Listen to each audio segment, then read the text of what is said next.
What's up, friends? Hold on, let me get this pause so that the delay stops. This laptop is struggling to play a 2.7K file. There it is.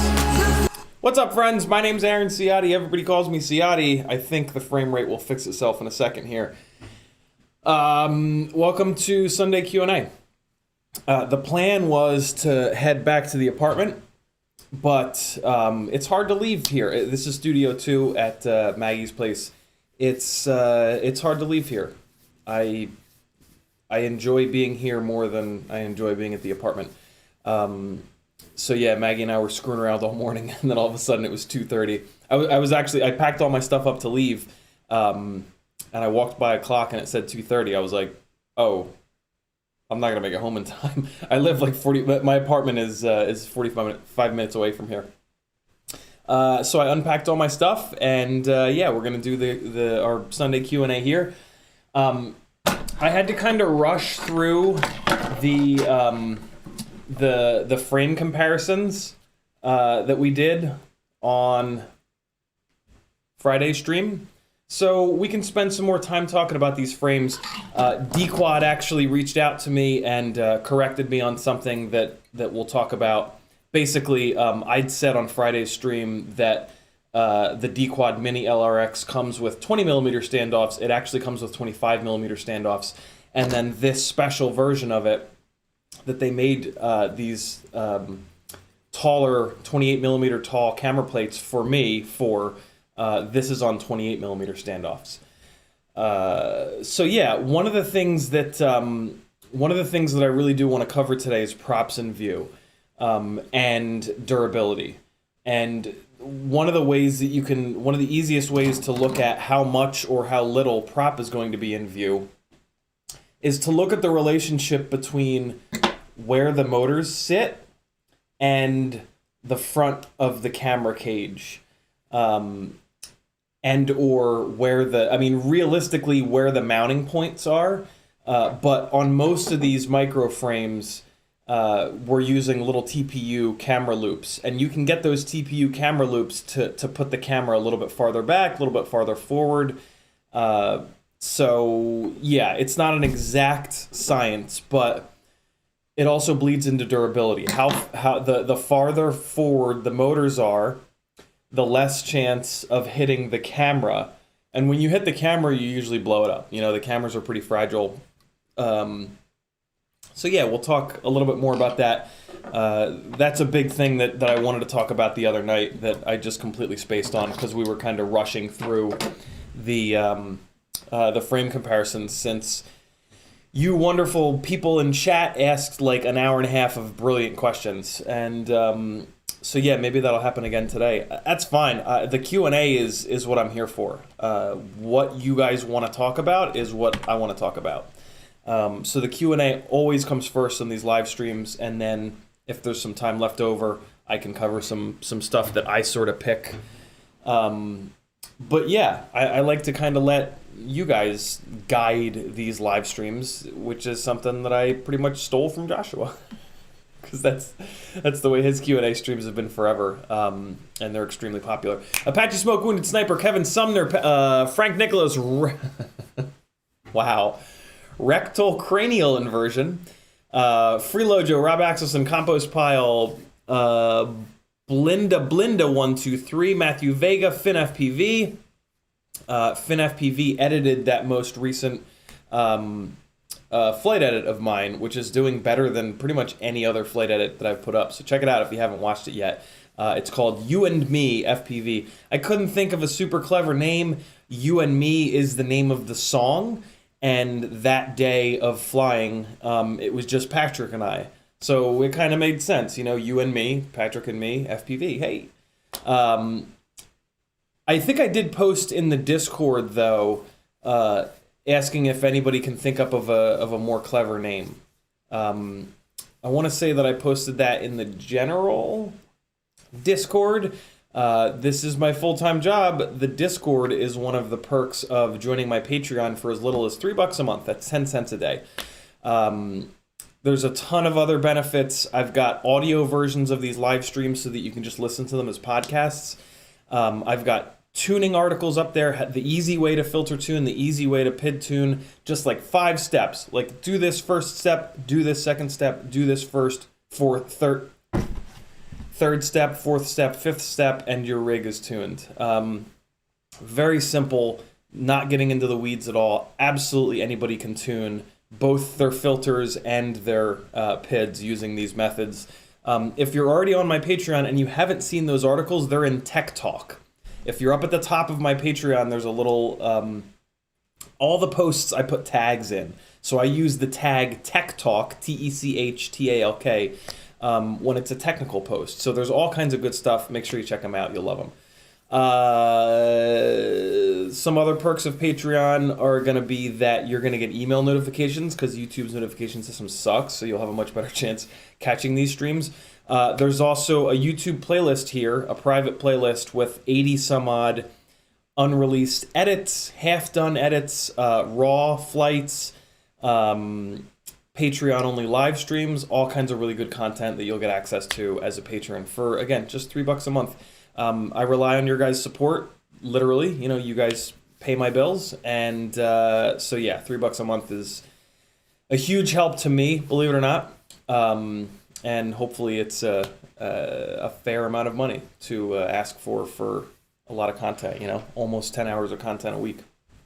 So go check it out. I think you'll like it. Lots of other ways you can support me on there. Affiliate links. If you're ever doing an Amazon order and you hit my affiliate link before you do the order, I get free money. I also have affiliate links that work the same way for God's website, FPV Crate, FPV Cycle, Get FPV, and a bunch of other sites. Support the people that make the content that you want, and they'll keep making the content that you want. Don't trash them in comments and say mean things to them on Facebook, because that makes them not want to continue to make content. And then you're that guy that ruined it for everyone. Somebody just was talking shit on Facebook.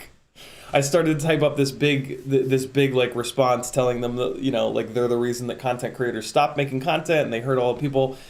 And I just deleted it all and wrote "fuck you" instead. That might be how I deal with that shit from now on. It is daytime, which is the reason that this side of the room is white instead of red. There's two big windows here, and even with the blinds drawn, a bunch of light leaks in. I'm actually pretty surprised that this side of the room is showing up in purple. It's kind of wild. I can at least do this though. I can at least give you guys a little bit of red here. There we go. There we go. Compost piles in the chat. Matthew Vega, FinFPV, Espander, Dan636, Carbon Cage, Rob Axelson, Noah Reinhardt, T-Bird FPV, Family Guyver, Michael Jones, Tweet FPV is in the house. I stopped into Tweet's live stream early this morning. Man, Tweet FPV is dedicated, streaming early in the morning, or he just isn't a lazy shit like me that sleeps until 11 every day. Mike Papano, Z Corrales, I've been mispronouncing that the entire time. Carazales. Wow. Sorry, Z. Cody S.A. Chopper FPV. Yellow Captain. Davey FPV. Glitchy. Lots of new names. Welcome, friends. Northern Tier. Martin Wynn. Flush FPV. Private Island. All right, I'm going to leave it there. If you want the Gangly Man to read your name, you got to get in early. You got to say something. If you want me to read your chat comment, all you need to do is @ me, which just means typing CiottiFPV. The keystrokes are down, of course, because I'm on the laptop. Why? Why would you do that? There we go. What? Why? What's happening? Oh boy. Oh boy. The computer has just absolutely... Oh boy. Computer angry. Computer very angry. What happened? I don't even know how to fix this. Oh wow. Okay. This is interesting.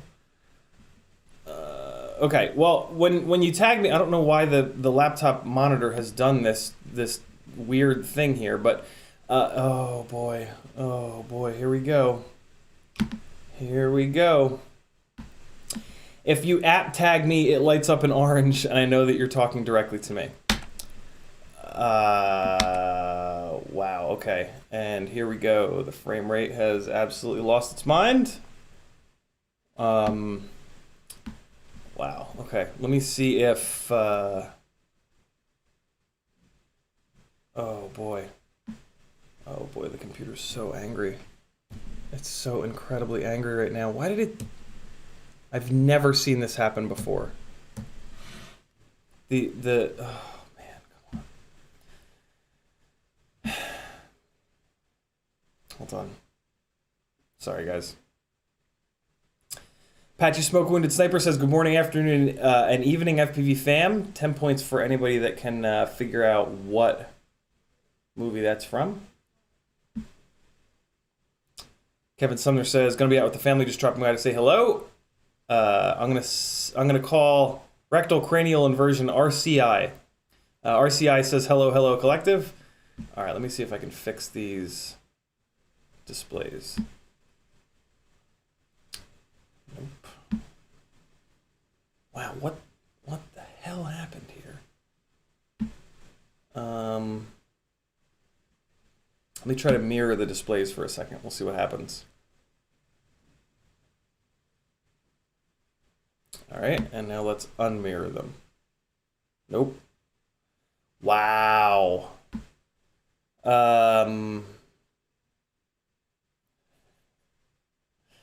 This is a bit of a nightmare. What if I close the laptop screen? Oh, it'll kill the stream, won't it? Oh boy. Stream still working? Oh man, it's just so upset. The laptop is just so angry right now.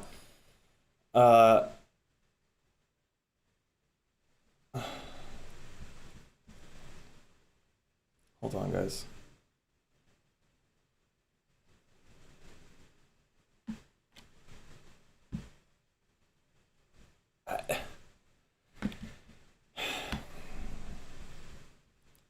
The delay is horrible for you guys as well, right? Like, it's a complete disaster. Oh man, everything is just so upset.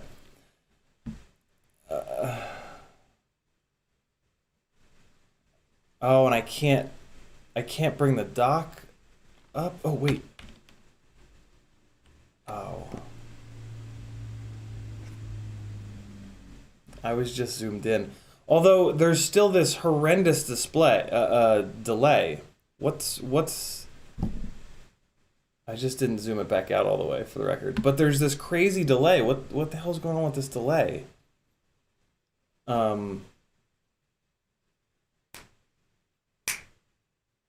Yeah, there's resume interrupted stream. Well, I think you guys have audio again. Maybe. Let me see if I can get the video running. Come on. Come on, EOS Web Utility. Live EOS Web Utility. Live. Alright, hang on a second, guys. Why did it bomb like that?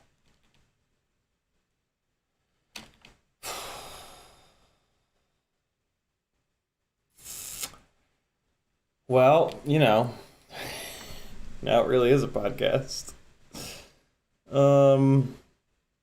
Hey, so I spent a ton of time yesterday updating a bunch of the updating a whole bunch of the linked items down in the description. So the description here has is like half updated. Let me kill this, and then let's try that. See what happens here. Come on. Come on, computer. I do the same sequence of events every single time. And every single time you just randomly work or don't work or... okay, let me at least try to talk through chat, although now the chat is gone. Wow, this computer is just... Oh, boy. Rob Axelson says, not sure, are you? I'm not sure what we're talking about. Yalla Captain says, what a weenie. FinFPV says, we all know you're not kidding, and I feel personally attacked. Pile of Carbon says, hi there, CiottiFPV and Collective. Hope your day is going well so far. When I make fun of, for the record, when I make fun of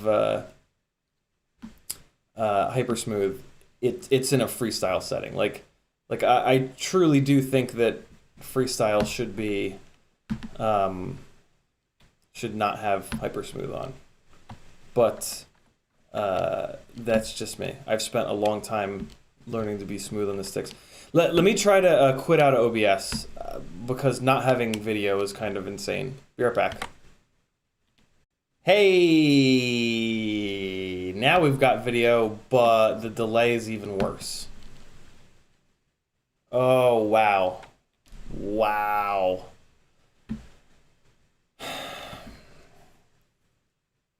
Man, I am so fucking tired of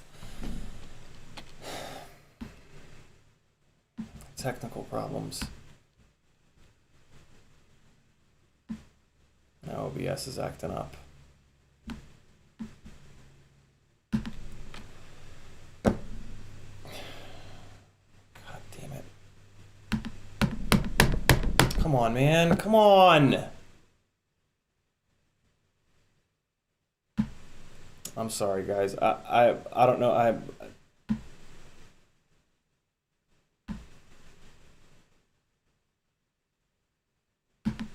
can't.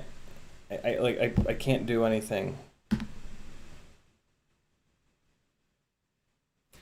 To anybody that's new, this does happen more than it probably should, but I swear to God, this doesn't happen all the time.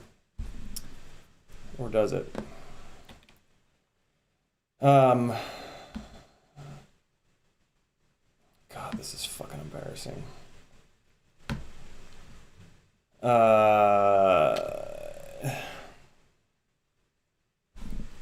No, there's like a 3-second delay. I don't know. I don't know. I guess I'll just read through the chat. Quadzimoto says, what's going on? Freelojo says, it's the kids. Michael Blade says, what's up? Rob Oxison says, 45 minutes without traffic. Yeah, 45 minutes without traffic. Bannister Post says, hey, quick 3-inch motor question for 3-inch micro Apex. With 1804 X Nova motors, what KV for 4S would you recommend? The highest KV. 9 times out of 10, Bannister, just get the highest KV motor, and then if it's too much KV, you can just motor scale it down in Betaflight in the PID tab. In this case, absolutely, you want the highest KV X Nova 1804, which I think is like 3500 KV. But yeah, if when in doubt, get the highest KV, and you can always motor limit it down. I've been running my cinematic rig and the test bed rig are both at 65 or 70% motor limiting, and I've never been able to tell a difference between them and any of my other rigs that are on much lower KV motors. It works really, really well. Freelojo dropping the link to Patreon and my PayPal. Thank you very much. Man, I am just really angry. I'm just really annoyed that for seemingly no reason the computer is just completely betraying me right now. Activity monitor looks fine. I don't understand what's like. There's nothing different. It just, I don't know. I don't get it. Why is OBS taking 300% of the processor? There's nothing different. Like,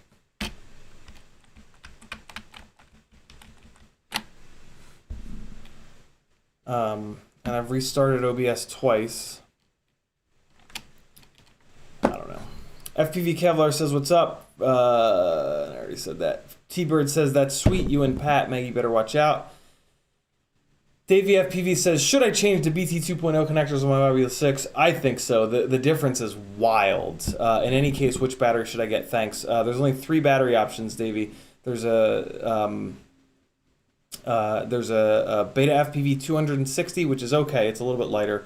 And then there's there's 300 mAh options from Weebleed FPV and Tattoo.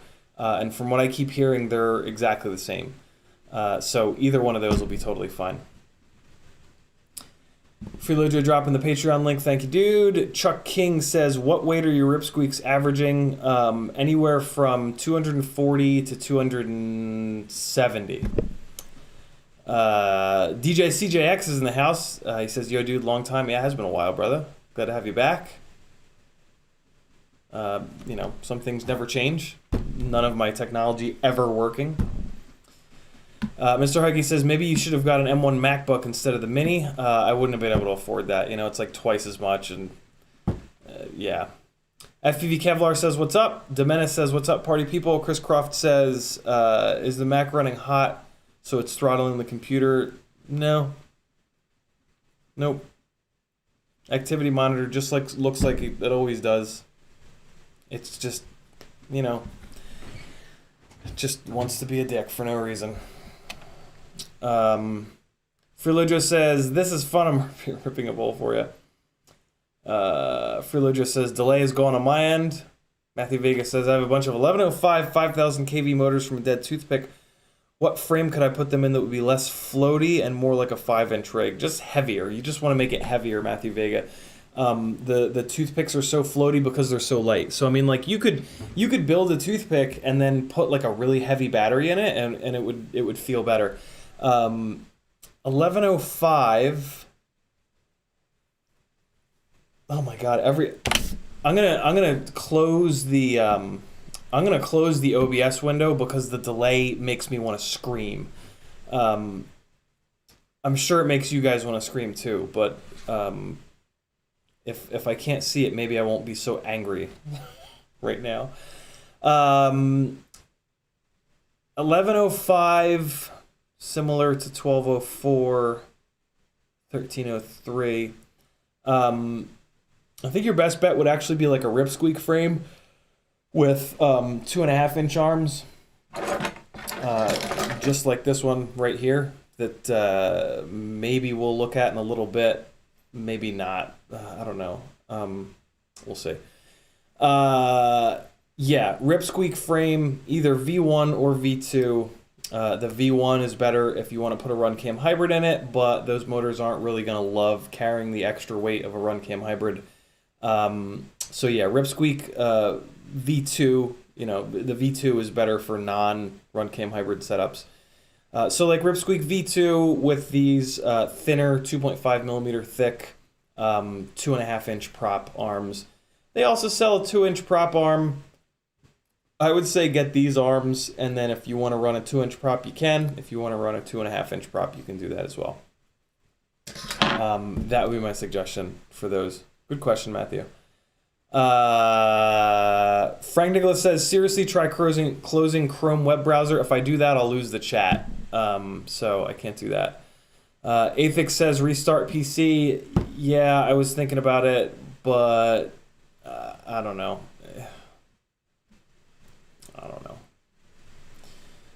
Brandon McBean says, just talk. I do stuff in the background anyway. Yeah, that's kind of what I'm figuring. North 49RC said, nope. Big FPV says camera. I'm not sure what that meant. Brandon's McBean says, I bought a second module yesterday for more longer than long range that I already get. I'll keep the old one on ELRS 1. Whatever because the issues of SPI ELRS AIO boards on 4.3 and 4.3. Yeah, I've been hearing some weird ELS issues. It's interesting with 2.1 bricking receivers. Martin Wynn says, breathe through it. I'm trying, man. Freelojo says, we see you. Delay ain't that bad. Ramdanko says, maybe a router ASIS equals bandwidth allocation can be signed. E.g., you always get 30% of router's bandwidth. I don't know what any of that means, Ram. I apologize. I'm not a computer guy. But I don't think this is internet related because I'm not getting any dropped frames. This is computer related. This is what I get for, you know, being broke and having old ass gear. So, you know, I don't know.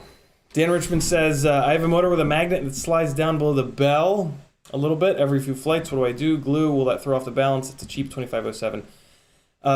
Yeah, you can try gluing it, but it is going to throw off the balance. Best bet is just to swap it out. Robert Garcelone says diff resolution settings between camera and stream may cause OBS to transcode. So like I haven't. So yeah, it can't be that because I haven't changed anything. Like, you know, the stream that I did 2 days ago, absolutely everything was completely identical and everything worked perfect.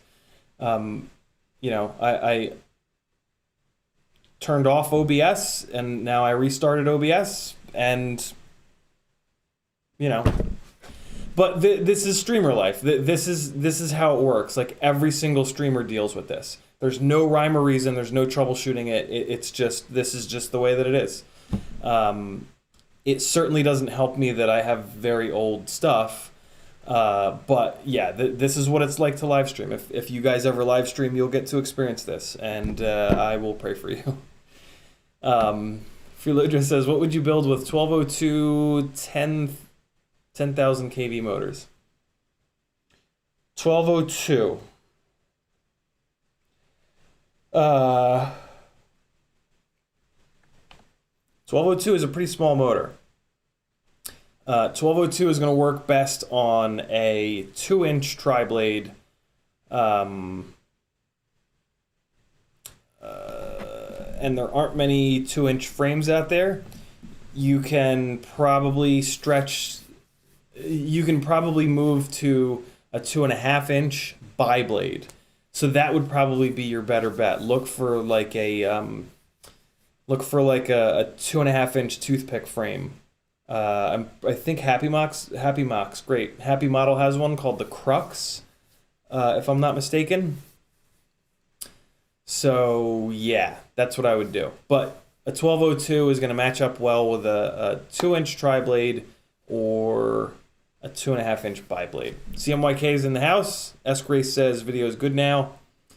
Brennan McBean says the issue I have is only on SPI ELR SAO boards. Interesting. The F411 shouldn't be tasked with SPI RX and 4.3 basically. The F411 board is not going to be supported past 4.3, I'm guessing. Interesting.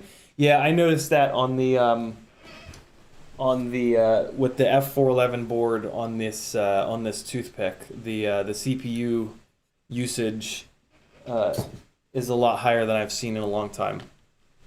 It was a good reminder.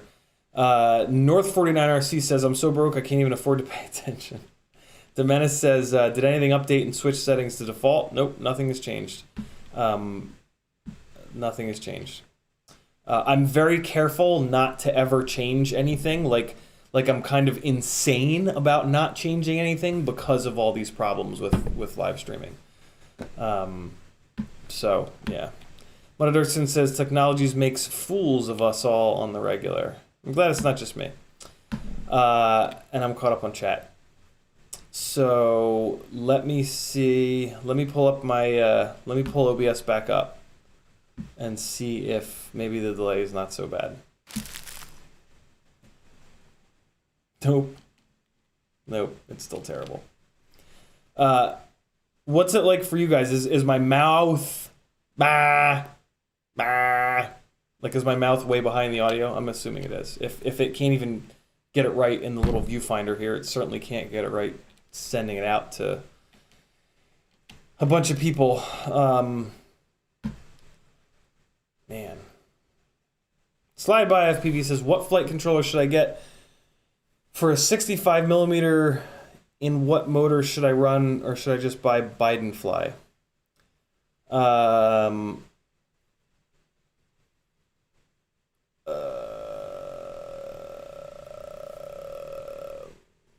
mean, what flight controller you buy has everything to do with the frame. If it's a frame that's got 16 by 16 mounting, you're going to get a 16 by 16. If it's a frame with 20 by 20, you're going to get 20 by 20.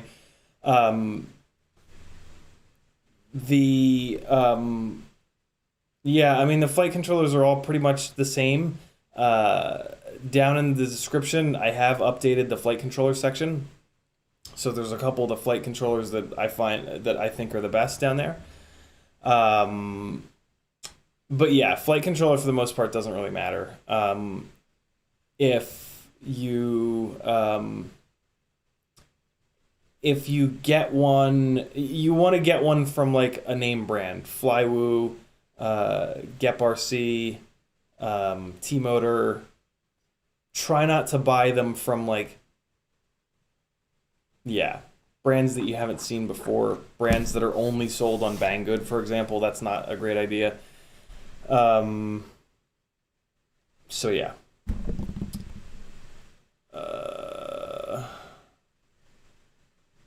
Butterton says the delay varies. A minute ago it wasn't bad at all. CMYK says video is a bit delayed. Freelager says only about a second. CMYK says not too bad. I'm building and listening though. What's a secondary use for old ESCs? Send to someone that can fix it to upcycle it. Yeah, that's what I do with them. CMYK. Tiago. I mean, if you know somebody that has a hot air station, that's who you're going to send it to. Tiago recently, probably not recently, it was probably like a year ago, got a hot air station, so I've been sending all my blown up stuff to Tiago so that he can fix it and fly it. Anybody in the chat have a hot air station that's looking to fix some ESCs? S. Gray says, just don't move and the video keeps up. Max Whalen says buying anything on Banggood is not a good idea. We're pretty lucky, Max, to be in the US where we have a million different shops to choose from. The rest of the world, in a lot of cases, have to order from Banggood. And my first like year and a half in this hobby, all I ordered from was Banggood, just because I couldn't afford to order the real stuff from anywhere else. And yeah, I mean, the big problem with Banggood is that if you have to return something, it's just a train wreck. Other than that, I mean, they do carry some really good stuff. And they carry some stuff that you can't get anywhere else, which is kind of interesting. Like, sometimes I have to order from Banggood, which is wild. But, yeah, they have some good stuff. You just gotta dig to find it sometimes. Since the chat is kind of slow, let me try my best to show you guys some different things on these frames as sort of comparison points. So as we were talking about before, this will hopefully help you guys pick a frame.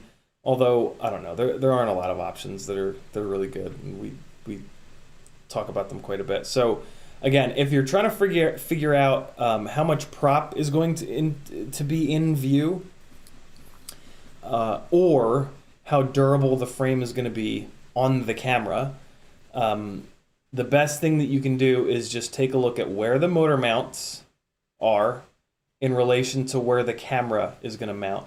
And the way that I do it, instead of where the camera is going to mount, I look at where the front standoffs are, because I almost always use TPU loops that mount the camera as far forward as possible. So that makes it easy, because then you can just look at the screws on the bottom plate where those front standoffs sit.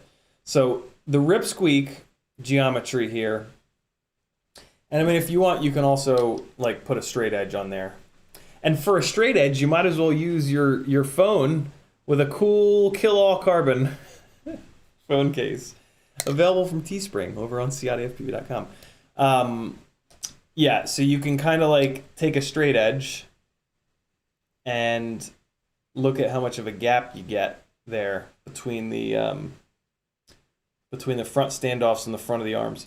The reason why that's so valuable is when you start smacking into stuff, so you're going to smack into the ground like this, and you want the arms to hit first. You're going to smack into vertical faces here, and you want to try to, hopefully you've flattened out and you can get the arms to hit before the camera. When you start to smack into vertical surfaces, when you have up tilt, when you're pitched down, I should say, this is when the camera can start to hit.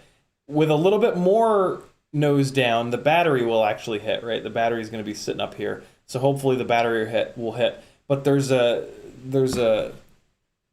angle where you can smash the camera, which sucks, but it's part of the game.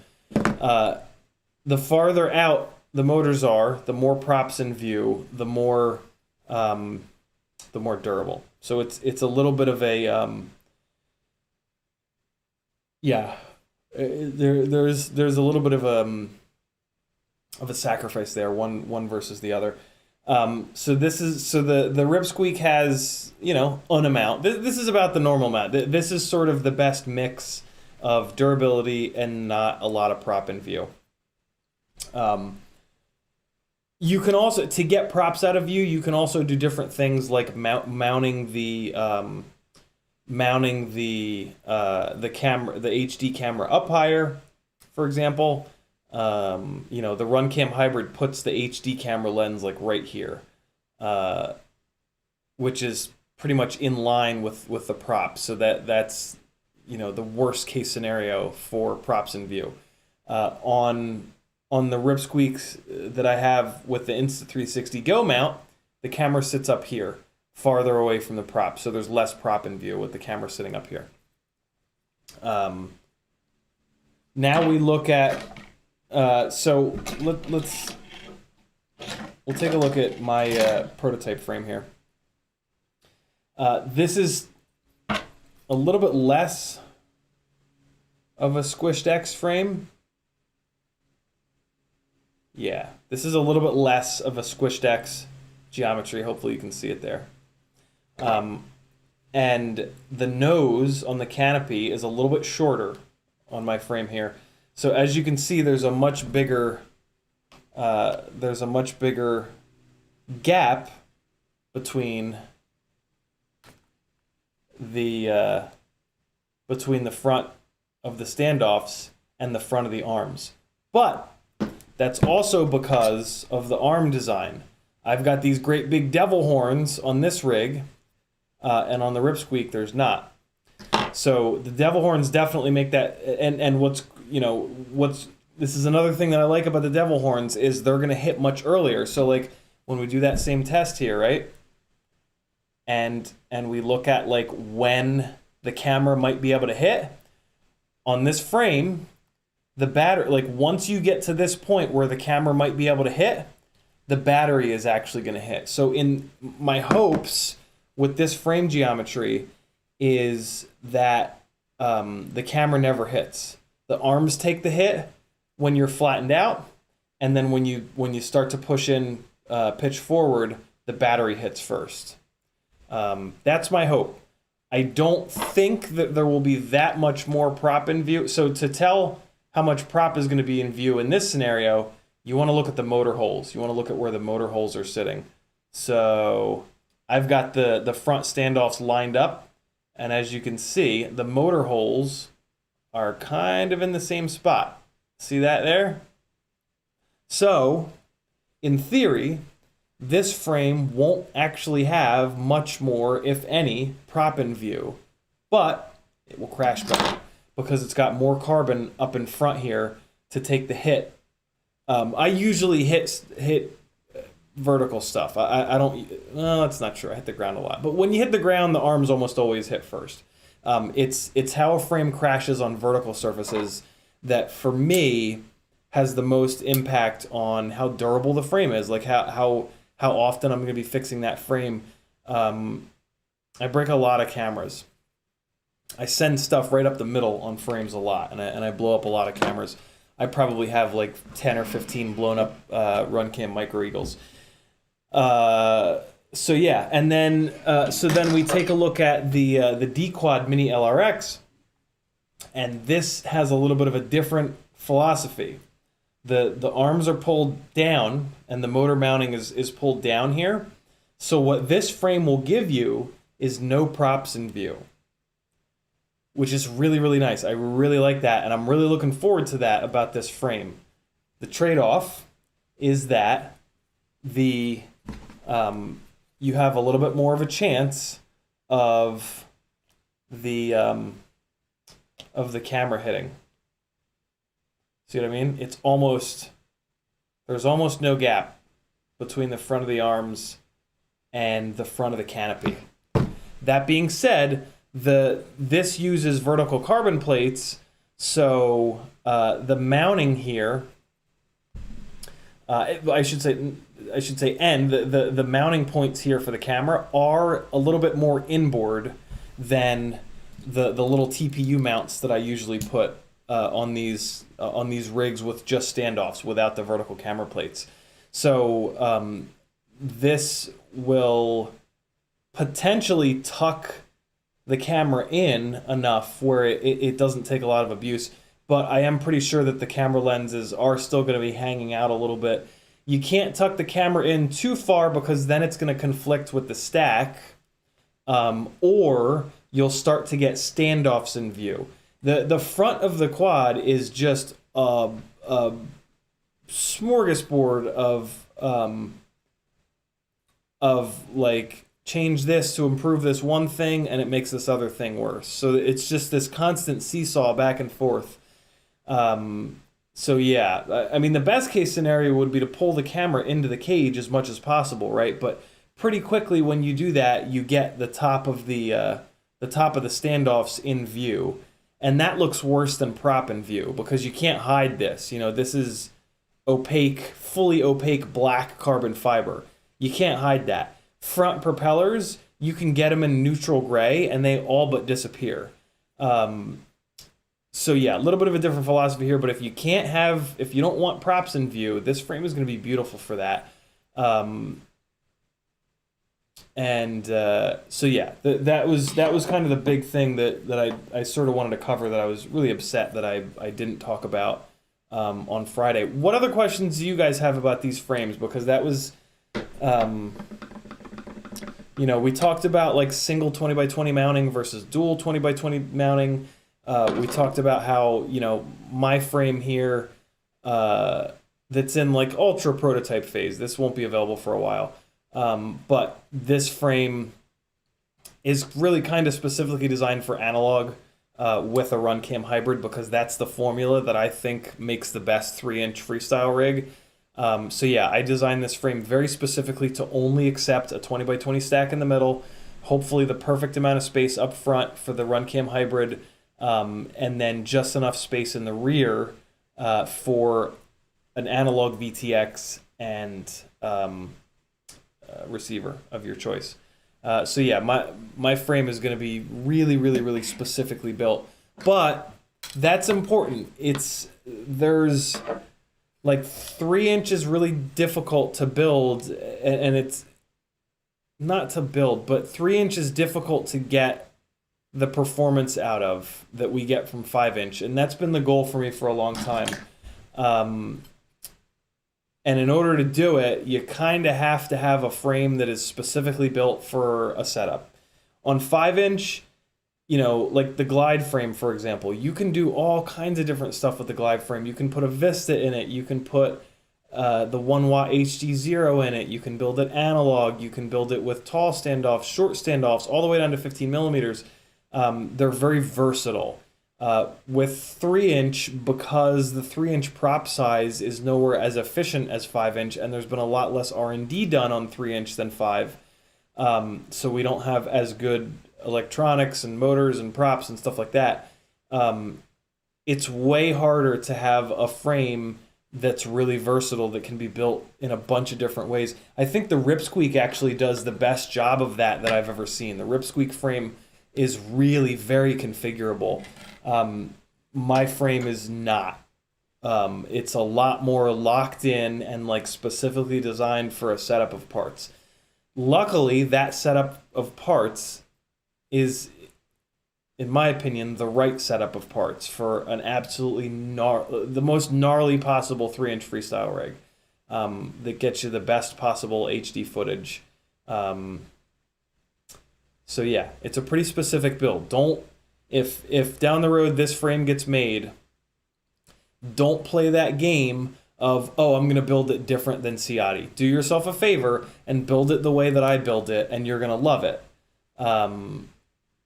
Or at least understand that I've very specifically designed it for a certain build. So if you go off script, it's on you. Don't be mad at me because, you know, you can't slam this down on 15 millimeter standoffs, or set it up for long range. You know, it's not the point. This is not a frame that's been built for everybody. This is a frame that's built for me. You know, I've said that from the get-go. Especially when I was talking about maybe not even selling this. Like, you know, this is mine. Like, you know, this is the frame that's perfect for me, and the setup of parts that I want to use. So, but here's the thing, right?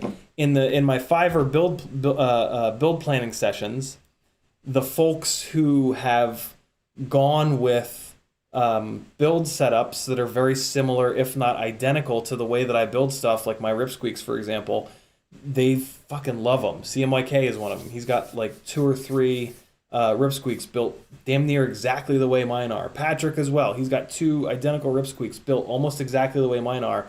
And both of those guys are just like, this is the best flying micro ever.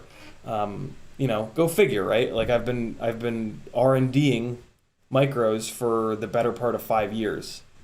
And yeah, so that the specific setup of parts that I have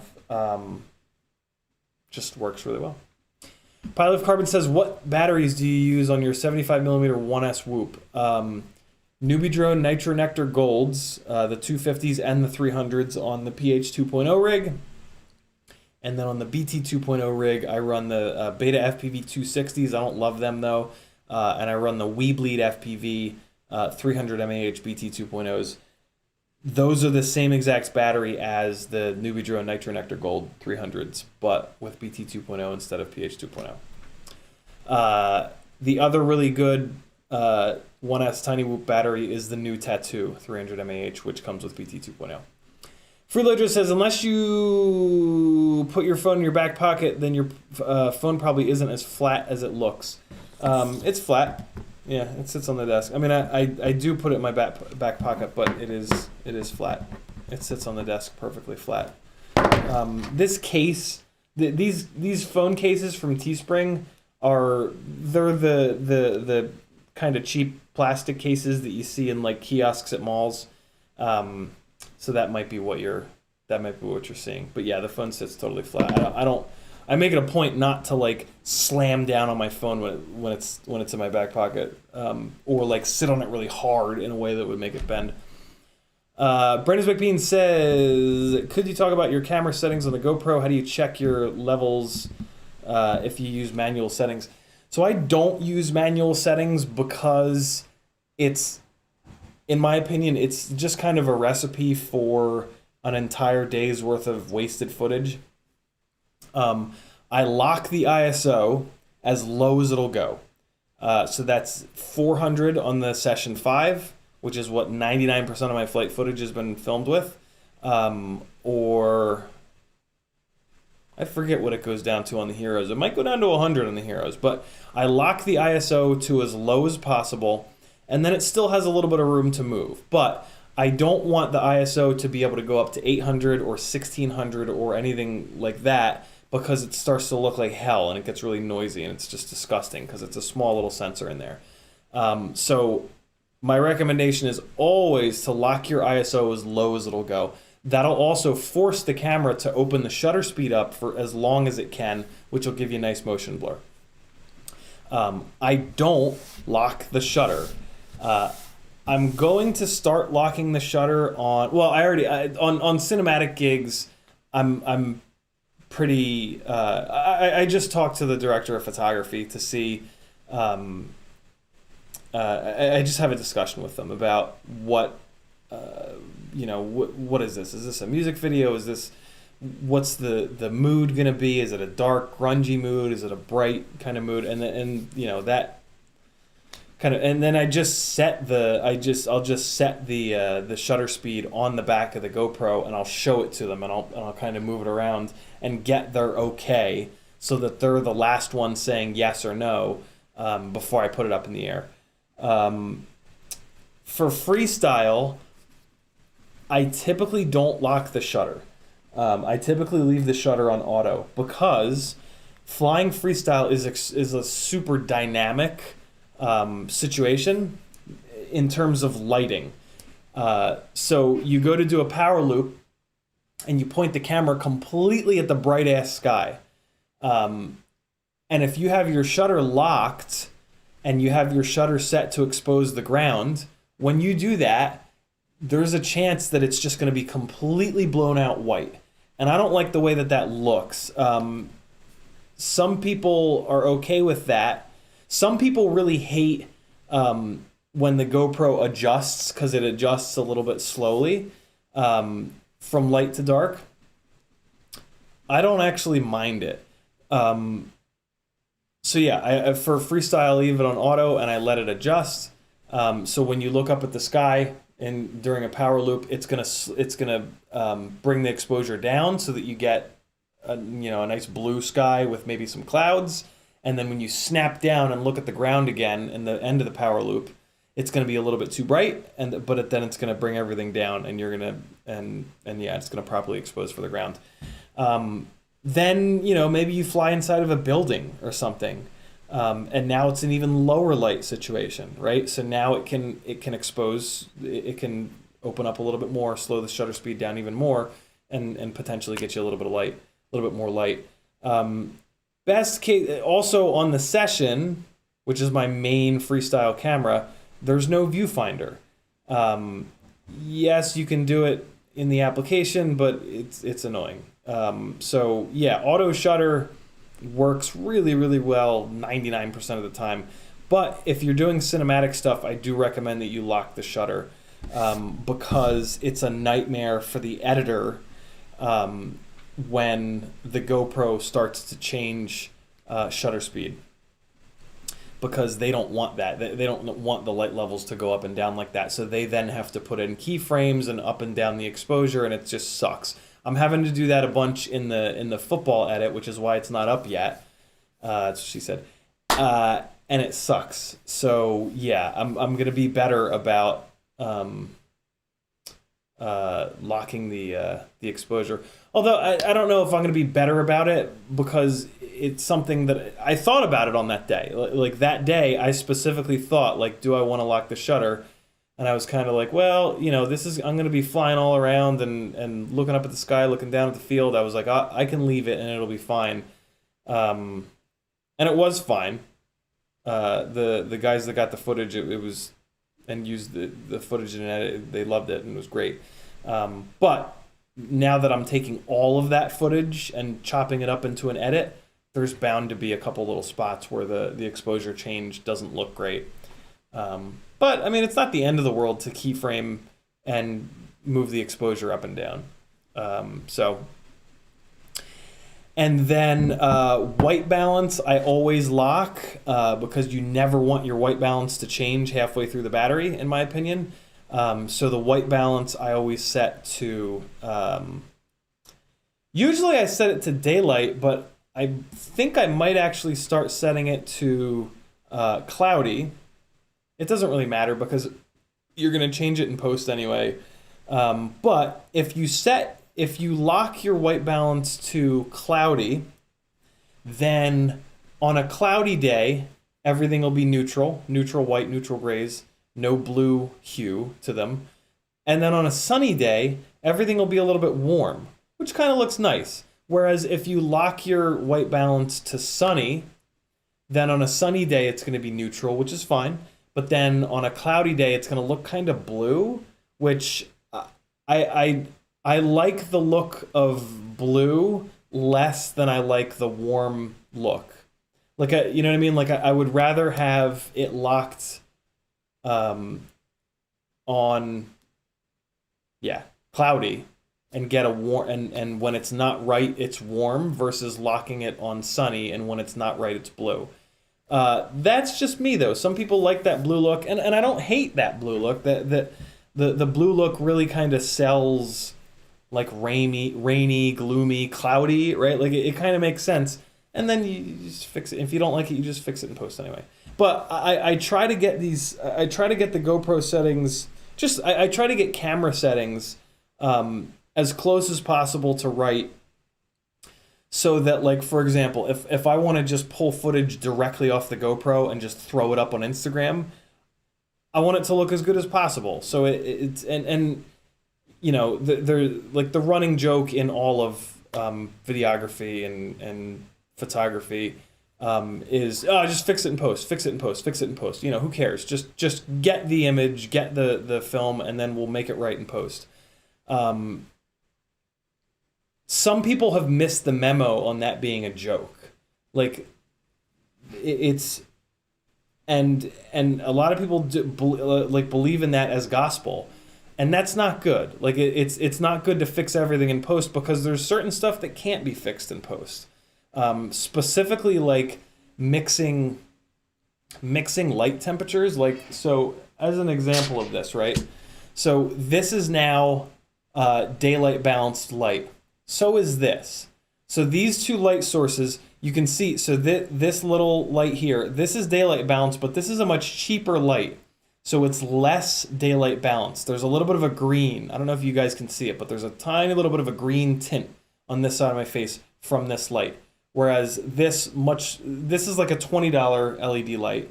This is a $120 LED light. This is much more color accurate. But this also has a slider where I can change this to incandescent. So watch this. So, like, for example, if I was just like, oh, fix everything in post, right? And I lit this scene like this with incandescent light on one side and daylight balance on the other side, this is almost impossible. The only way to fix this in post is frame by frame. I guess you could maybe select it.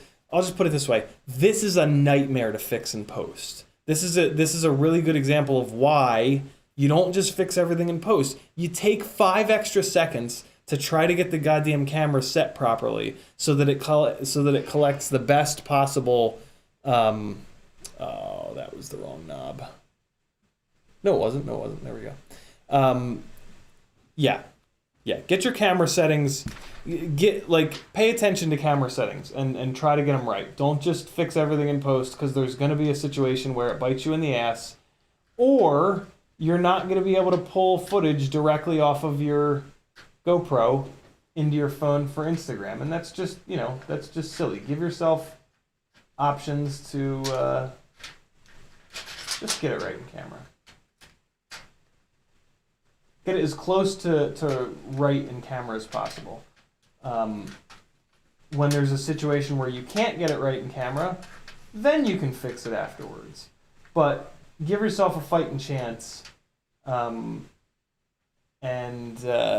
yeah, you'll be happier. Max Whalen says, what? YouTube just did the thing. Max Whalen says, what does 3-inch Freestyle bring to the table? What are the advantages of having one? I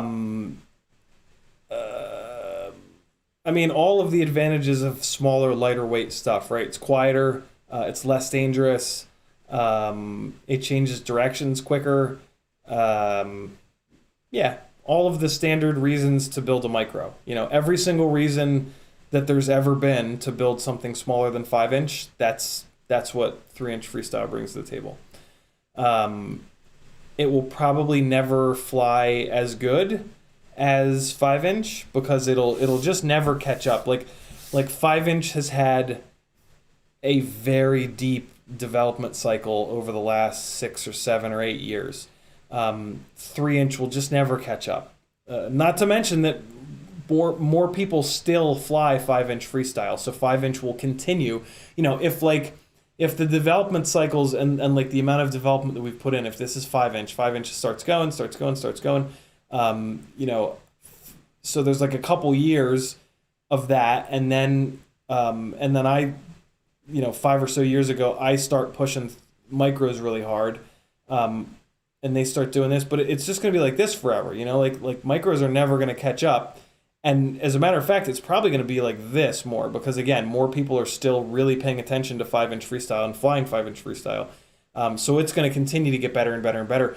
There will be a point where like the flight characteristics are kind of as good as they're going to get, and it'll sort of plateau, and then hopefully 3-inch can and just micros in general can kind of catch up. But it's going to take a lot more than just me and a couple other people flying 3-inch freestyle to do that, right? Like lots and lots and lots of people are going to need to jump on board. And there's a bunch of you guys in chat, but I don't see a lot of flight edits from you guys. Some of you guys certainly put flight edits out, but there's not like a big name pilot that flies 3-inch freestyle. You know what I mean? I've kind of always been waiting for that and always really been wanting that, to see somebody blow up from flying only freestyle. It's happened in tiny whoops. SR13 blew up pretty good. A couple other guys. But yeah, my dream of like 3-inch freestyle really exploding and becoming like a big thing and there being a whole bunch of flight edits and a whole bunch of interest, that's still, it's still slowly kind of getting there. But every single 3-inch flight edit that you guys put up, I'm like, yes, another one. Like it feels really good. And recently, I also like the ability to share knowledge and to share kind of feedback on micro freestyle has been great. Last week, I actually called CMYK. So CMYK has 2 or 3 rip squeaks on a very similar setup to me, and he's been breaking them and crashing them hard and flying them hard. So I called him up. I'm like, hey, tell me about where you're at durability-wise with the rip squeaks. What's breaking? Where is it breaking? And that was amazing. That was like amazing to be able to do that. And you guys will sometimes post this stuff in the Discord, and that's what we need. That's like the true development. That's when the development cycle really like digs in and starts to get work done, is when we all share this feedback from crashing and flying and building and all that stuff. And it's going. It's better than it's ever been. But yeah, I would love it to continue to kind of accelerate. That's one of the things that really drives me, and keeps me, in the moments where I'm like, I might need to get a corporate job again where I can make a ton of money and have health insurance and stuff like that. It's like, no, like there's this kind of like movement. I don't know, movement is kind of a silly word, but you guys know what I mean. So yeah, keep sharing, guys. That's what does it. Literally, like each individual person sharing their experiences in some kind of a public setting, be that my Discord or a Facebook group or wherever.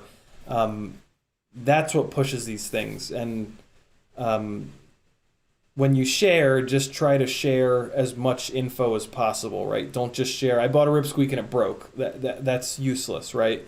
When you share this knowledge, hey, I've had a rip squeak frame for 2 months. I have these motors. I have this camera.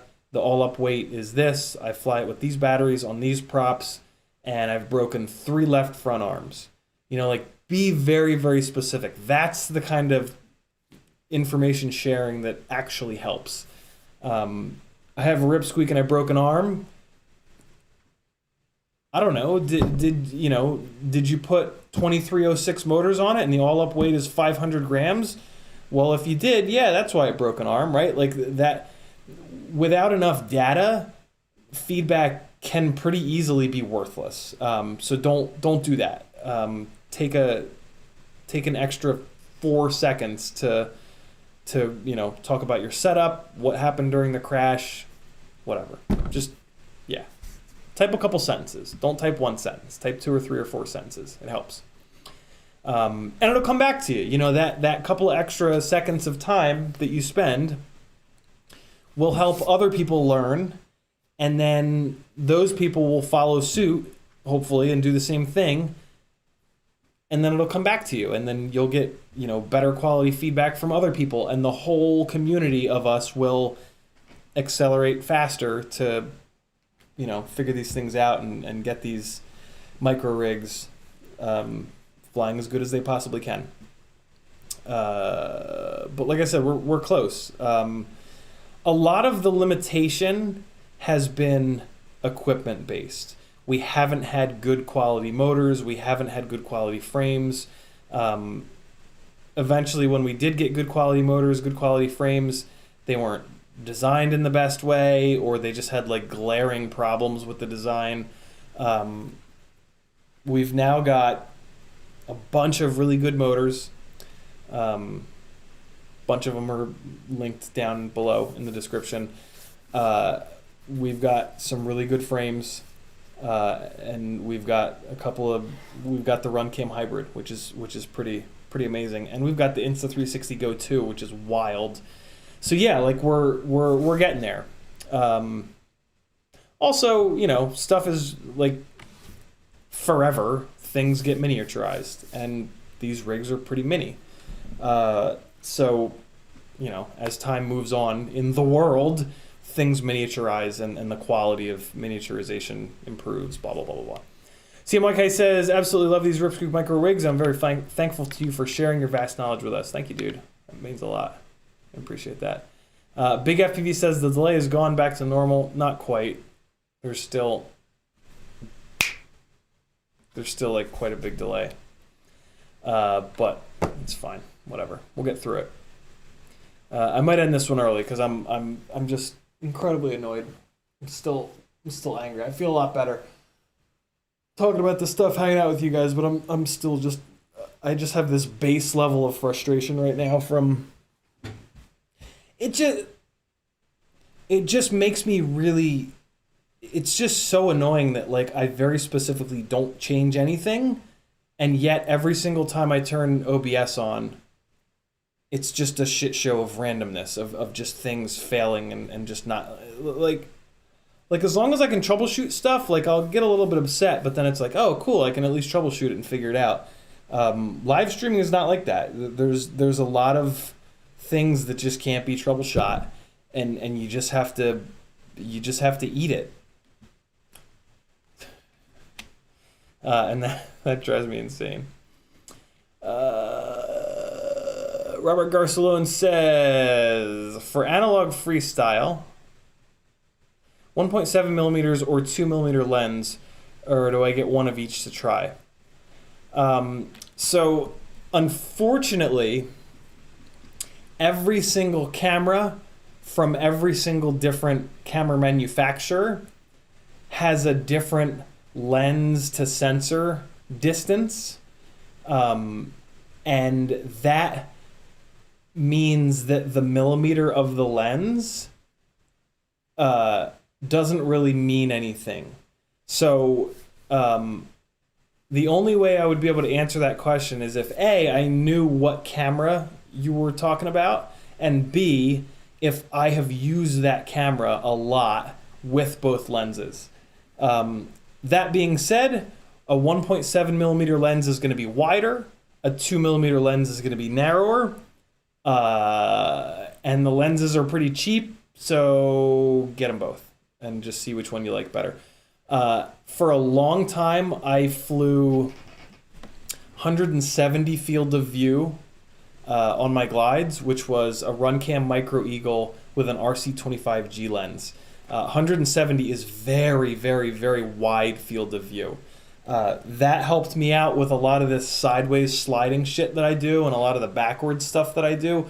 Specifically with the backwards stuff, when you're backing, so like let's say you do a big Matty flip and there's a tunnel behind you that you want to back into the tunnel.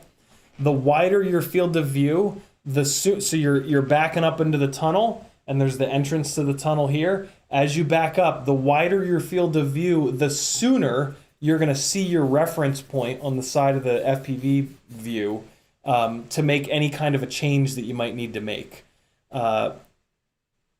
So for sideways sliding stuff, you can just look at the side of the screen and you've got a little bit more field of view to be able to catch something that might tell you you're about to smack into something, right? The problem with wide field of view, specifically 170, which is very wide, the problem with 170 wide is that's much wider than the field of view of the GoPro.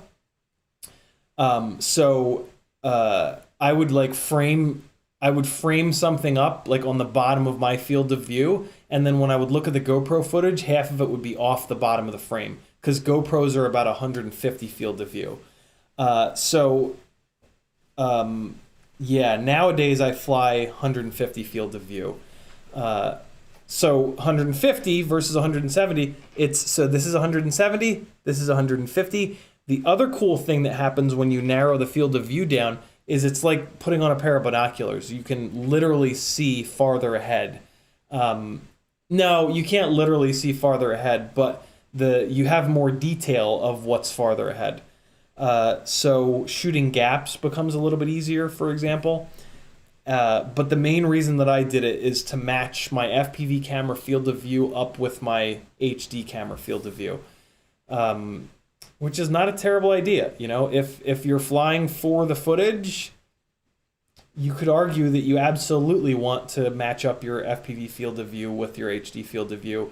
One of the things I really love about Brain 3D is that in their OSD, they allow you to draw a viewfinder, just a rectangle, and that you can change the size of that rectangle and you can change up, down, left, and right of that rectangle. That's brilliant. I wish Betaflight had that. That would be best case scenario, because then you can, if you want, you can fly wider field of view, and then you can have your rectangle. In the film and TV world, they call that like safe. That's like your safe area. Well, no, actually, that's not what they call it. That's just what. Never mind. I won't go down that rabbit hole. But yeah, that would be perfect. The other reason that would be cool is because you can move that up and down. So, for example, if you wanted to fly like 30-degree up tilt on your FPV camera, but your HD camera was only at 20-degree up tilt, you could take that big rectangle and you could shift it down in your FPV view as a reminder that your framing is down here.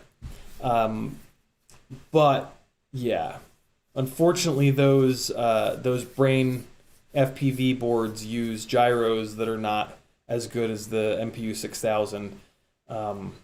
So I moved away from them pretty quick. Good question, Robert. Freelojo says, is your frame 2mm stack screws? I think so. Let me see. Should be. Yeah, it is. 2mm stack screws. The reason being is that a 2mm stack screw, you can put the little brass guys on to adapt it to be 3mm, and the stack screws pretty much never break. I've never broken a 2mm stack screw.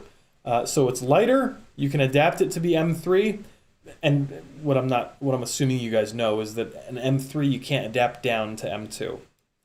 So if you, and some of the ESCs, some of the 20x20 ESCs are drilled M2. You can try drilling those out to M3, but there's a chance that you'll drill through a trace and ruin the ESC. So it's just silly. Stack screws should be M2, and then you can adapt them if you need M3. Freelo just says, because that's what I'm looking for. CMYK, no, we got that. Andy Taylor's in the house. Brandon's Baked Beans says, thanks for the input. You're certainly welcome. Freelojo said, YouTube just did the thing. Super Lux is in the house. What's up, brother? Oh my God.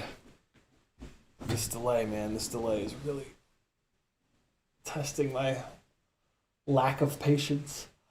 That's not true. I'm a very patient person. Maggie's has told me time and time again, like, I can't believe how patient you are. I'm like, wow, okay.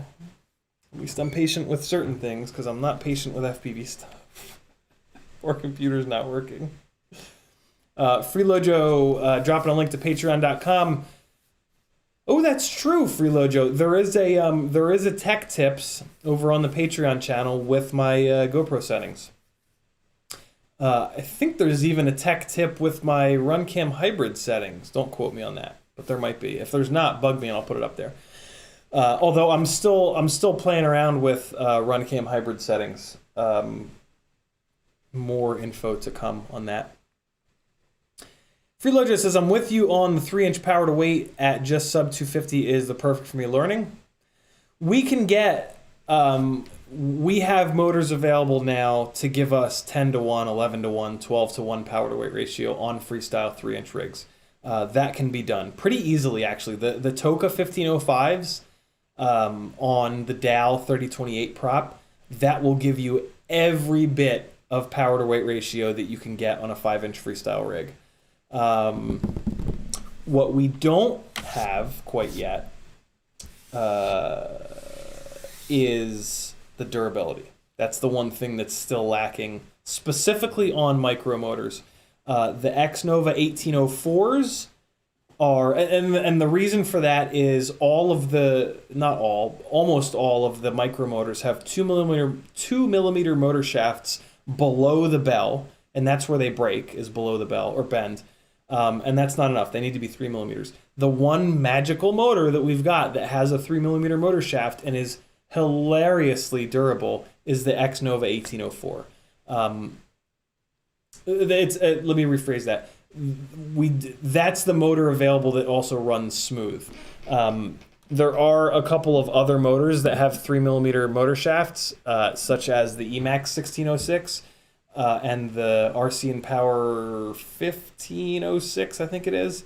But they're super notchy, coggy motors, and that makes tuning a pain in the ass, and it makes jello in the HD footage. So in my mind, those motors don't even exist.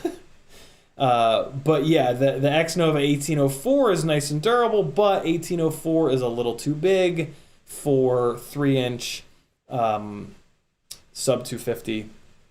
It's more of a 3.5-inch motor, which is fine. 3.5-inch rigs are great, but there's not much of an advantage to a 3.5-inch rig versus a 3-inch rig other than runtime, and I don't care about runtime. I want the lightest possible, quietest possible rig. So yeah, that's 3-inch. The magic for me is to look at the payload, which is basically the weight of the HD camera, and try to build as small as possible for that payload, because that'll have the volume down as low as possible, that'll have the weight down as low as possible, so it'll be the safest and it'll be the quietest, which means you'll be able to fly it in more situations. These 3-inch freestyle rigs, you can take these things downtown to any city and hammer these things up and down buildings. And like, what's gonna happen? You're gonna fall and like hit somebody in the head. They're gonna go, "Ow! I'm mad at you now," right? Whereas a 5-inch rig, if that happens, they're gonna go, "Oh, I'm dead now," and you're gonna have to run away. And nobody wants that. Nobody wants to have to run. It's annoying. I didn't get into FPV to get exercise. CMYK says, Discord live chat posted image ESC has bridging out of the box. What do you mean, CMYK? Discord live chat posted image. ESC has bridging out of the box.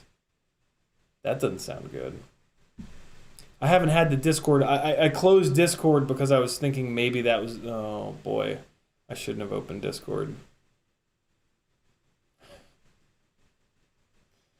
It won't even open. I'm gonna force quit Discord. I'm gonna have to look at it after the fact. The computer just can't take it right now. Hold on, let me go to force quit. Is there anything running that I can force quit? There's not, but just for the sake of looking at it, come on. No, there's nothing else running. Oh, technology, go to hell. BeepTube says, I like how well-built 3-inch can be super easy to tune and turn off filters with because the vibrations are such high frequencies. Yeah, proper 3-inch builds are a breeze to tune, but you got to have smooth running motors. Notchy motors make that whole process a complete nightmare. Super Deluxe bought a Ripsqueak. Now we are getting married. BQE forever, indeed. Martin Wynn says, no, you're right, 250 grams, although I know a perfect 3-inch is 280 grams. But less noisy, easier spots to fly, especially in the UK and Europe. Yeah, very much so. I've heard that from a bunch of different people, that in Europe it's really important to keep the weight down. Again, we're very lucky in the US, where we can kind of fly 5-inch rigs damn near anywhere. But it's sketchy to fly a 5-inch rig in an area that there might be people. And when I'm in the goggles in that scenario, like, I don't fly aggressively. I don't like I have like a really cinematic flying style where I try to like mitigate all the risk and like never be above cars, never be above the sidewalk. So you end up with like this weird flying style where like you're only flying like above building tops. You're only flying above things where if the rig just fell out of the sky, it would be safe and you would just lose the rig. You wouldn't run the risk of hurting another person or hurting another person, right? So yeah, you can't fly hard like that. But you take a even 270, 280 gram 3-inch rig downtown and you can fucking rail. You know, you can just like absolutely rail and like, who cares? To some extent. I mean, if you hit somebody in the face, like you could kind of hurt them, but you know, what are the odds of that? Pretty low. But like you can feel it. Like when you're in the goggles flying a 3-inch rig, you don't care. You're full reckless. And when you're full reckless, that's where you get the best footage. And yeah, why wouldn't you want that? Freeledger says, I'll be setting up a Google Drive with black box and raw HD for your frames when I get to help test. Very cool. Freeloader, I appreciate that. YouTube just did the thing. Abraham says, it's okay, man. It'll be okay. How certain are you that your internet connection is up to the job? Noticed you're at Lady's place. Does she for sure have the upload bandwidth you need? Yep. She do. Usually, at least. I don't think... I mean, I can't imagine... I don't know why OBS would show a delay. On my end from the internet being slow. You know what I mean? Like OBS is taking the camera input and just displaying it. So the internet being slow, you know, like that doesn't really factor into that. When the internet is slow, I start to get dropped frames. That's how I can tell that the internet is slow. And this isn't the first time that this laptop has done this over and over and over again. Espander says, been flying my first 3-inch for about 3 weeks now, and I love it. It's overweight at 320 grams, but still awesome. I'm on DJI and flying for fun and joy. Very cool, Espander. I'm very much looking forward to getting up in the air on DJI. It's just being able to fly in HD is rad. Wow, the latency is really just gone to absolute hell. Or not latency. And yeah, I just did a quick speed test, and she's getting it's getting 50 megabytes per second, which is faster than what I have at home. So, Freelager says I'm running T-Mount Brother Hobby 1504.5 3950. It's a great motor. I actually just took that motor out of the gear that I use and trust down below in the description. Because I'm no longer running those motors because they're a little bit fragile. They're very lightweight. I love how lightweight they are. And they are the lightest weight motor of that size with that amount of power. So for performance, they're kind of the best. But for durability, they're not. So I've moved to the Zing 1504, the RCX 1306, and the Toka 1505. All three of those motors are significantly more durable than those Brother Hobby 1504.5s, and they make roughly the same amount of power. The Zing 1504 makes a little bit less power. The RCX 1306 makes the same amount of power. The Toka 1505 makes a little bit more power. Dr. Vigno says, what about the Zing 1507? Seems to have a thick motor shaft. So no, 2mm motor shafts. There's actually an edit on this channel called Killing a Set of Zing 1507s on Day 1, or in my first session, or my first flight session. I put those motors onto an Acrobrat, I went out to fly, and within 4 batteries, 3 of those 4 motors were completely just demolished. Yeah. 1507 is also not a good motor size. 1507 is way too tall of a motor size. which is going to cause heating problems.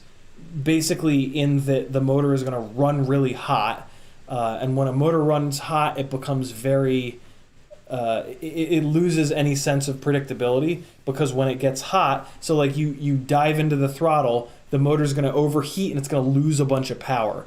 Well, then the next time you get on the throttle, if it hasn't cooled all the way down, you're going to get a different amount of power, almost like a turbo car. It's why I really don't like turbo cars in handling settings, because when you sit a car up, when you get a car into a corner and you take a set, taking a set is when you get a car into a corner where it's just starting to rotate a little bit and it's got like 5 to 10 degrees of rotation, and basically the whole system, the tires, the suspension, the whole system is at its absolute limit of grip.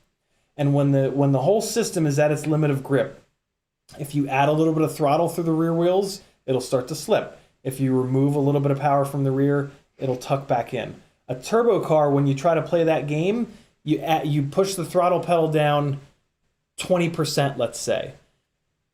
And in the first instant, you get an amount of power, and then the turbos start to build boost, and you get a different amount of power, and then a different amount of power, and then a different amount of power, and then you let off the throttle, it blows all that boost off, and you have to start that process again.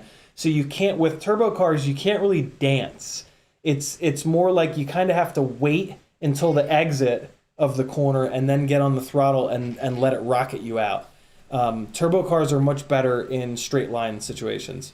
Although turbo cars tend to be faster because you can make more power with less weight, but you can't get through the corner as quickly, and you can't dance with the car as easily. Not even as easily. You just can't dance with the car as well as with an NA or a supercharged car. And a 1507 motor is a good example of that, where the motor will overheat every time you go full throttle, and it'll overheat very quickly, so that the next time you dig into the throttle, maybe you'll have full power again, maybe you won't. There's no way of knowing. I guess if you spend enough time on them, you could kind of time it out in your head, like, oh, I just went full throttle, I need to give it like 3 seconds before it's cooled back down for me to have, full power again. But that's insane. There's the other big problem with 1507 is it's a very fragile motor. It's so tall that it's a big long lever, so that when the top of the motor hits, it just bends the shit out of the motor shaft. So it's just not a great motor size, to be super honest. CMYK says phone app? What do you mean, CMYK? Phone app? What phone app? PanicFPV says, have a good day, bro. Thank you, dude. You too. Martin Wynn says, does anyone say you look like Travis Pastrana? Talking of which, any view on Trevor Jacobs' latest plane crash from a YouTube creator's point of view? What? How much? Any view on... Oh, two separate sentences. Trevor Jacobs' latest plane crash. Is that the guy that that very obviously put a skydiving parachute on and went up flying with his buddy's ashes to spread his buddy's ashes?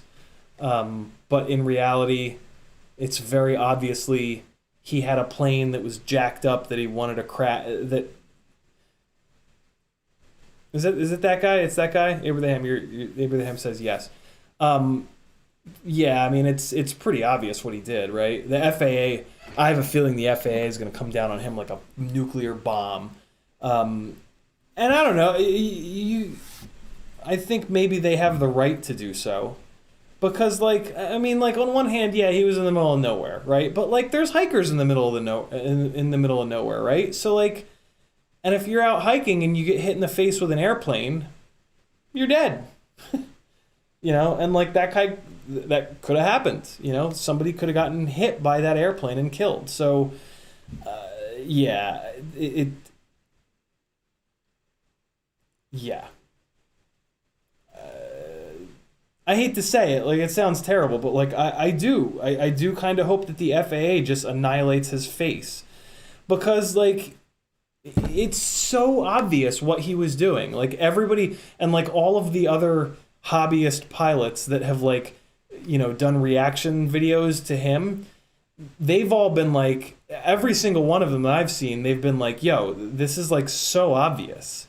Like there's just so many things. There's so many things. There's like a fuel line hanging off all janky on the side, like the way that he edited it, where you couldn't see him like try to restart the engine.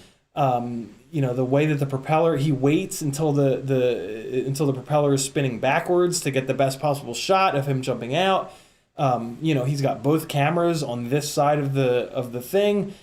The one camera is pointing directly at the door. Like what? Why would you ever want to see that? Like that's the most ridiculous camera shot ever. Unless you're gonna jump out of the plane, right? Like it's so fucking obvious. It's that whole thing was so, and like I have no experience with aviation whatsoever, right? And the first time that I saw that video, I was like, oh yeah, of course. Like there was no questioning whatsoever the first time I saw that video what he was doing.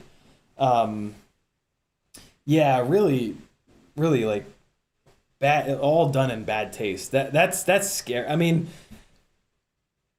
although that video is a great example of where YouTube and like social media by extension, I guess, can become pretty fucking evil, like, and he's not the first person to do it, right? Like it's like a running joke of social media, like do something bad and you can, I mean, not even just social media, right? That's just, what's the saying? All news is good news. No, bad news is good news. What's the saying? Even bad news is good news. You guys know the saying that I'm talking about, right? Like bad press. Bad press is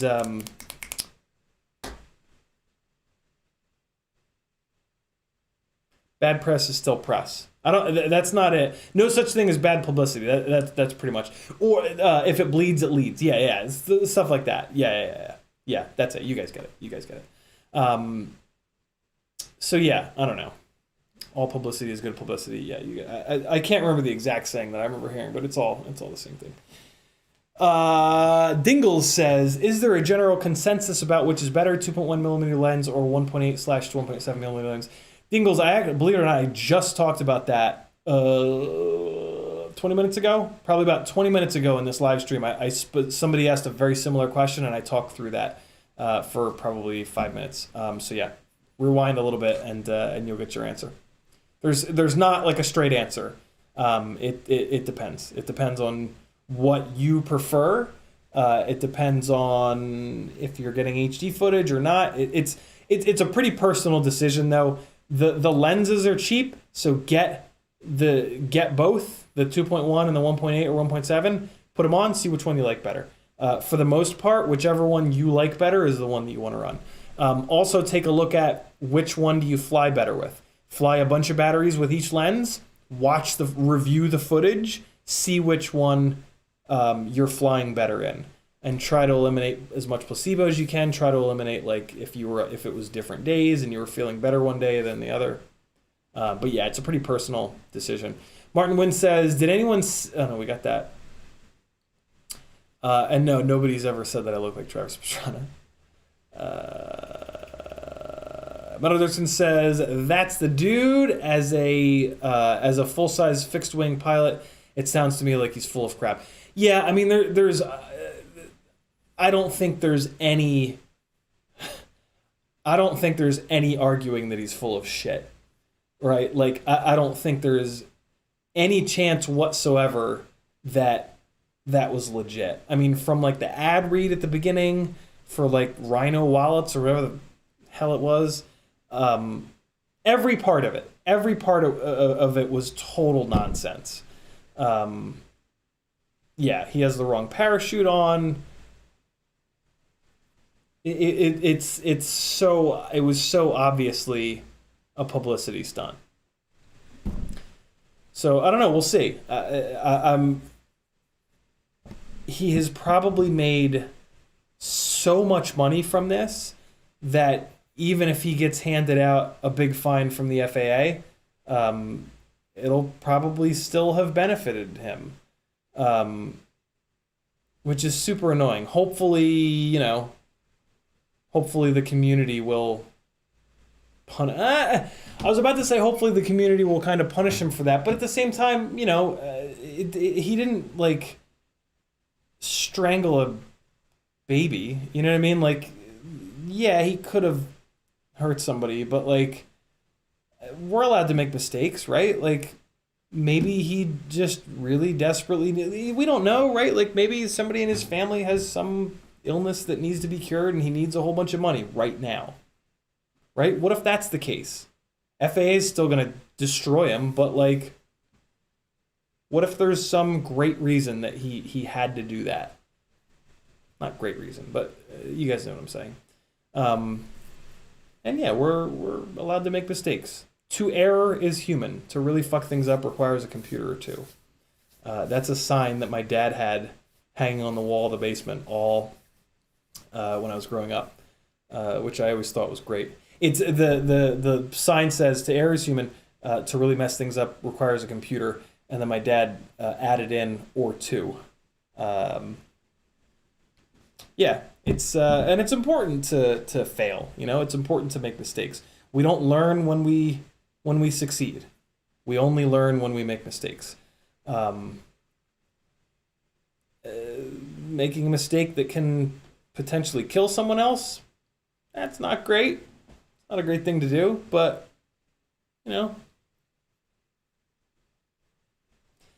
Bernat says, what's the lightest VTX you recommend? Depends on the build, Bernat. If you're talking about like micros, I really like the Ishin Nano V1, V2. I haven't tried the V3 yet, but I know that the Ishin Nano V1 and V2 are great. If you're talking about a 5-inch rig, I've never really paid much attention to the weight of the VTXs, but the Immersion RC Tramp HV is my preferred 5-inch analog VTX. It's definitely one of the lightest weight ones. It might not be the lightest weight one, but it's probably pretty damn close. So there's a couple for you. Ibrahim says, I highly doubt that he may lose his pilot's license and or the ability to carry on his channel. Trent breaks down the income stream, and it's really not that lucrative. Interesting. Yeah, I don't know. I hate to, like, on one hand, it's like, yeah, you could have killed somebody. So it's like, hate. But on the other hand, it's like, we make mistakes. Human beings make mistakes. It's tough to, like, draw a line for, like, the size of the mistake, right? Like, I made a mistake that was this big, and that's fine. Like, I ate the wrong thing, and now I have the shits. That's a mistake that's about this big. That's a very forgivable mistake, right? I ditched an airplane into the mountains and could have killed someone. That's a way bigger mistake, right? But it's like, is like this big of a mistake the line where it's like, no, now we just crucify this person? You know what I mean? Like, there's no answer to that. And it's... Although I guess you could say that, like, if the mistake that you're making can kill someone else, that's the line. You know what I mean? I guess that's I don't know. It's weird. It's hard. Everything Ham says, I draw the line at abandoning an airplane mid-flight. Yeah, I agree. And my inclination is to just hate.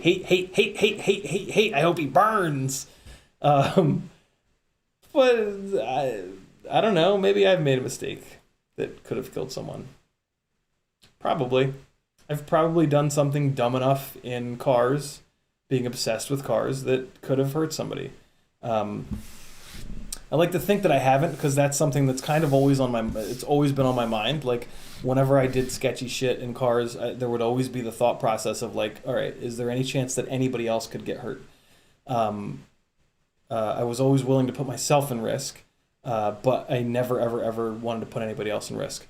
To the point where, like, I can't, like, if at the racetrack and an autocross in a controlled setting, that's the only chance I would ever go 10/10 with a passenger.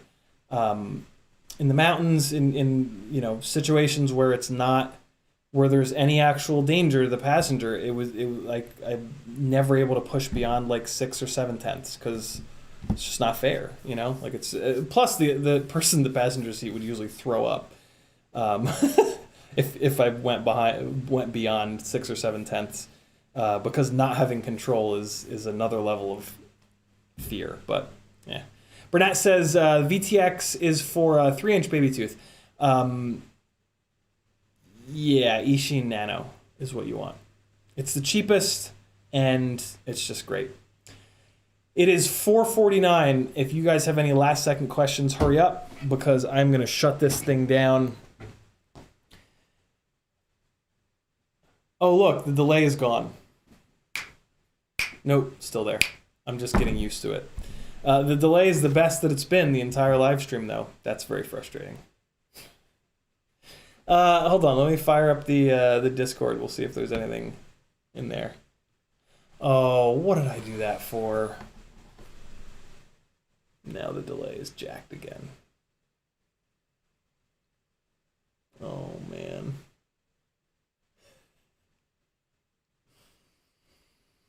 Oh, whatever. It's fine. You guys have any other questions about 3-inch freestyle frames that I can talk through, since OBS is now just going to throw an absolute shit fit, or anything else that you want to see on these 3-inch frames? Wow, Discord won't even launch. Yeah, wow, wild.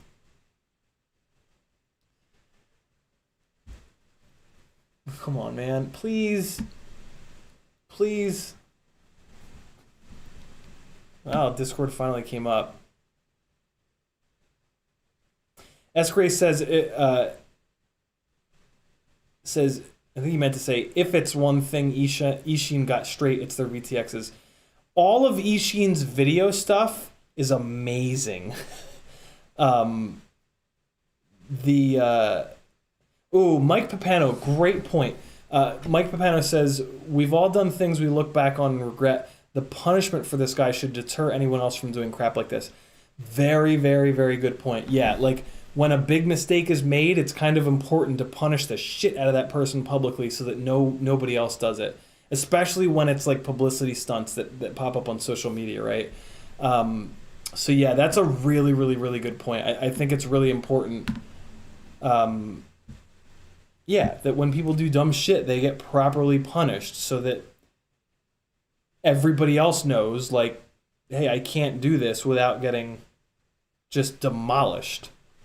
So yeah, maybe it is good if that guy's entire viewership says fuck you and leaves him, right? Because then it's like, it's a message to everybody else that like, there's no quick wins, right? It also kind of, that also kind of comes into play, right? Like you got to work for stuff. Like the quick wins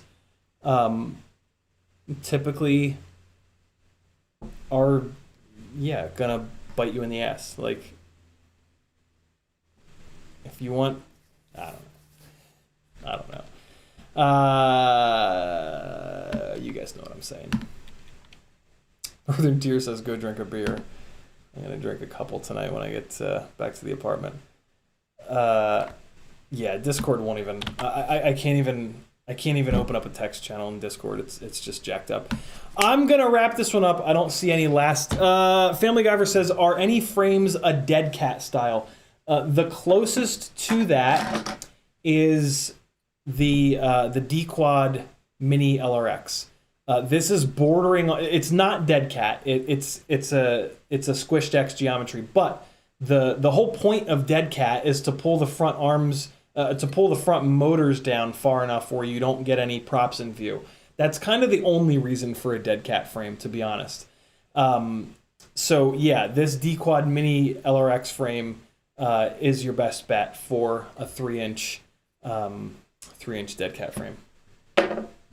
And it's a good frame. I'm actually really looking forward to building this.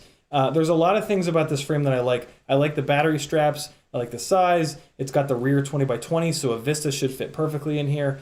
Oh, hey, oh God, I can't believe I forgot to mention this earlier. D-Quad also told me that they're working on, so one of the things that I said on Friday about this frame, and realistically, one of the only things I don't like about this frame is that the arm mounting screws, 2 in each arm, the arm mounting screws go through the arm, and they also serve as the 20x20 or 30x30 stack mounting screws.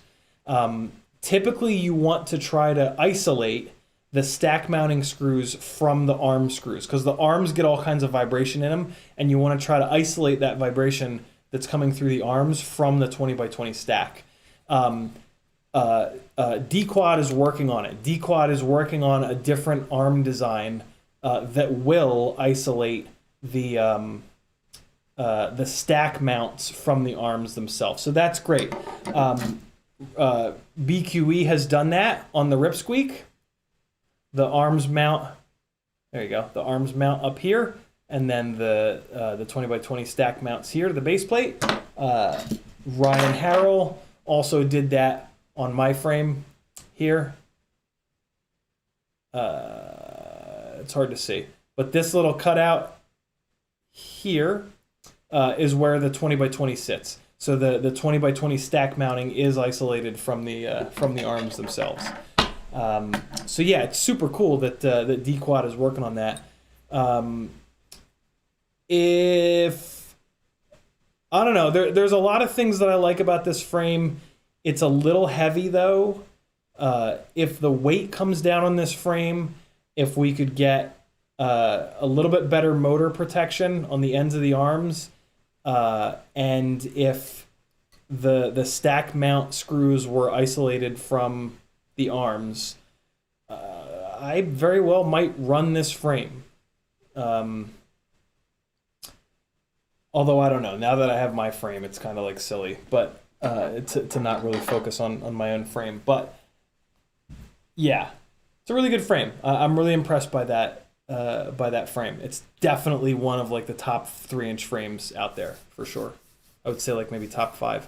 CMYKFPV says Discord app on the phone. Oh yeah, I could have done that. Espander says, but still it was around 60 people watching every time I've looked.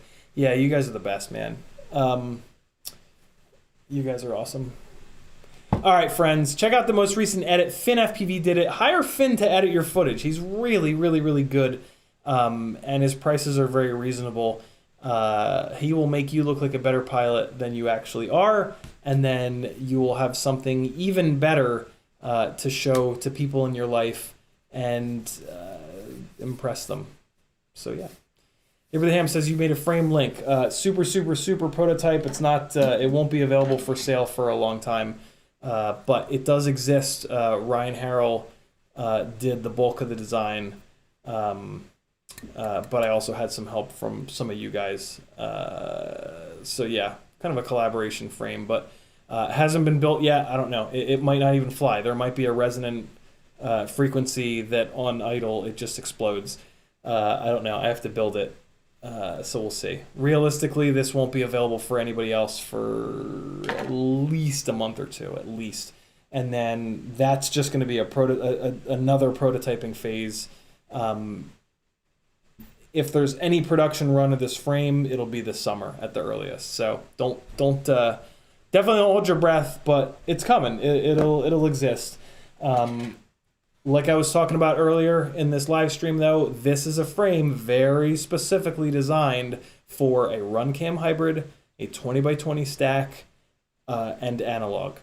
To build this any other way, you're probably not going to have a great experience. So if you're looking to build the way that I do for basically a full tilt 3-inch freestyle build with HD, this will be your best option. But if you want to go digital, if you want to do any of these, build it for long range, it's not going to be ideal for that. You can make it work, but this is a very specifically built frame for a very specific set of electronics to do a very specific job, which is full boogie 3-inch freestyle. Thanks for hanging out, friends. S. Grace says, how many will make a first batch? I have no idea. I have so much research to do. Figure out what it costs, how much money I have at the time, blah, blah, blah, blah, blah. But you guys will get to watch that whole process here on the live streams. If you want email notifications when I live stream and access to a huge playlist of Patreon-only stuff here on YouTube, join my Patreon for $3 a month, 10 cents a day. It's the closest thing that I have to a paycheck, and it's the reason that I've been able to do this as long as I have, and hopefully continue to do this moving forward. Lots of other cool stuff going on the Patreon page. Check it out over at CiottiFPV.com. Abraham says, I got a buddy with a CNC. I appreciate that. Ryan Harrell has a CNC as well, which is how he cut these couple of prototypes. When I do a batch of prototypes for a couple of you guys to smash and help me with that process, I'm going to have them cut from CNC Madness up in Canada, specifically because they have the worst quality of any of the carbon fiber manufacturers, because during the prototyping phase, I want them to break. So I'll be good for a while, and then I'll probably, when I do, if I can do a big batch of these, I'll probably go with whoever Rugi is using at the current moment, because he's always paying attention to carbon fiber people. But I'll keep that in mind, Aber. Is it, I feel like we've had this conversation before, Abraham. Is it, is your buddy Woodchuck? Because I messaged Woodchuck a while ago, and we started having a conversation about it, and then he just kind of ghosted me, and I kept messaging him, and he kept not getting back to me, and I was like, all right, forget it. So I don't know. I don't know if I said something wrong and pissed him off or something like that, or maybe he just got really busy, but whatever. If it's not Woodchuck, then just disregard. I love you guys. Be good. I'll see you tomorrow night at 10 o'clock. No giveaways tomorrow night, but we'll do something fun. I'll be at the apartment. Maybe we'll do some building, maybe some whooping. Who knows? It'll be a fun stream, though. See you guys. Be good. Here's some flying in my favorite tree spot in all the land. With some epidemic sounds, of course.